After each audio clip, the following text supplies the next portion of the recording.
Good evening, my name is Srishti Sachin Sabre and I am going to talk about the basics of an operating system. What is an operating system? An operating system is a set of a program which control all the computer resources and provide an environment where the user can develop application and act as an interface between the user and the computer hardware. There are three objectives of an operating system. First is convenient, that an operating system make computer more convenient to be used. Second is efficiency, that an operating system allows computer resources to be used in an efficient manner. Third is ability to evolve. An operating system should be constructed in a such a way is to permit to efficient development, testing, execution and introduction to the new system function without interfacing with services. There are many functions, those are performed by the operating system, but the main goal of an operating system is to provide an interface for working on this system by the user.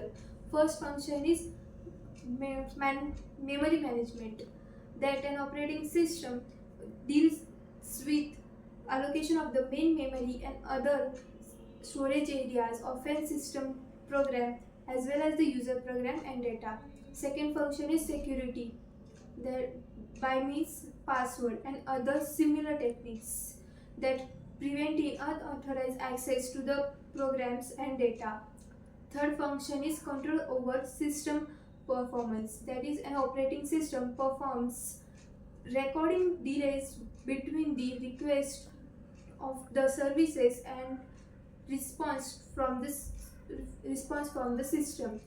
Fourth function is processor management, that an operating system deals with the assignment of processor to different tasks that are being performed on the computer systems.